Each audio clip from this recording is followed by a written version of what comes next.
Pendidikan kewarganegaraan memiliki peran yang mendasar dalam pendidikan karakter multidimensi terutama untuk mengembangkan kompetensi kewarganegaraan. Salah satu peran mata kuliah PPKN adalah untuk meningkatkan warga negara yang lebih beradab. Pendidikan kewarganegaraan sebagai pendidikan nilai mempunyai fungsi untuk menginternalisasikan nilai-nilai Pancasila dalam kehidupan berbangsa dan bernegara.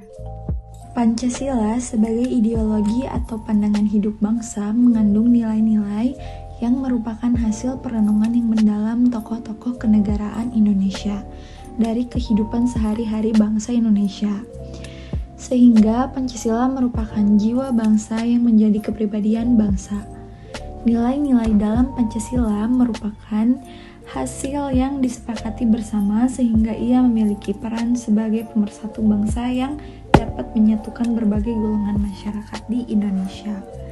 Selain itu, yang terpenting adalah nilai-nilai yang luhur terkandung di dalamnya meliputi nilai ketuhanan, kemanusiaan, persatuan, kerakyatan, serta keadilan yang menjadikan sebagai identitas nasional bangsa Indonesia. Dengan pendidikan kewarganegaraan sebagai pendidikan nilai, diharapkan nantinya akan terbentuk sikap atau watak sebagai warga negara yang baik dengan mengamalkan nilai-nilai Pancasila dalam kehidupan berbangsa dan bernegara. Moral dan karakter. PPKN sebagai pendidikan moral dan karakter merupakan salah satu misi yang harus diemban. Misi lain adalah sebagai pendidikan politik atau demokrasi, pendidikan hukum, pendidikan HAM, dan bahkan sebagai pendidikan anti korupsi. Dibandingkan dengan mata kuliah lain, PPKN dengan agama memiliki posisi sebagai ujung tombak dalam pendidikan moral dan karakter. Maksudnya, dalam kedua mata kuliah tersebut, pendidikan moral dan karakter harus menjadi tujuan pembelajaran. Perubahan peserta didik merupakan usaha yang disengaja atau direncanakan, bukan sekedar dampak atau penggiring. Hal ini dapat menunjukkan bahwa komponen PPKN adalah pengetahuan, keterampilan, moral, dan karakter kewarganegaraan. Dengan kata lain, tanpa adanya kebijakan pengintegrasian pendidikan moral dan karakter ke dalam berbagai mata kuliah, PPKN harus mengembangkan pendidikan moral dan karakter.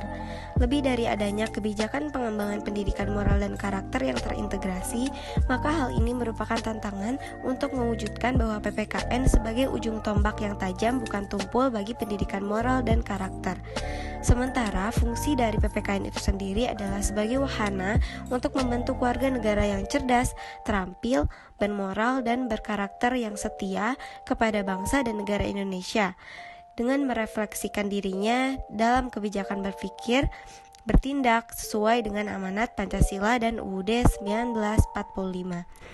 Pembelajaran PPKN sangat penting diberikan kepada peserta didik dikarenakan Indonesia masih cenderung rendah dalam hal moral dan karakter, khususnya dalam lingkungan sekolah sehingga tidak terjadi hal-hal yang tidak diinginkan seperti kekerasan, pembunuhan, pemerkosaan, tawuran antar pelajar, dan lain sebagainya. Karena para pendidik yang mengajarkan tentang PPKN mampu memberikan teladan yang baik. Tujuan dari PPKN itu sendiri ialah agar peserta didik memiliki kemampuan sebagai berikut. 1. Berpikir kritis, rasional, dan kreatif dalam menanggapi isu kewarganegaraan. 2. Berpartisipasi secara aktif dan bertanggung jawab, serta bertindak secara cerdas dalam berperilaku moral, karakter, sikap, dan teladan yang baik dalam masyarakat agar dapat hidup bersama di dalam lingkungan masyarakat dan bangsa lain. 3. Berinteraksi dengan baik bersama teman sepergaulan dan tidak hanya kepada teman sepergaulan saja akan tetapi berinteraksi dengan bangsa-bangsa lain dalam percaturan dunia secara langsung atau tidak langsung dengan memanfaatkan teknologi informasi dan komunikasi.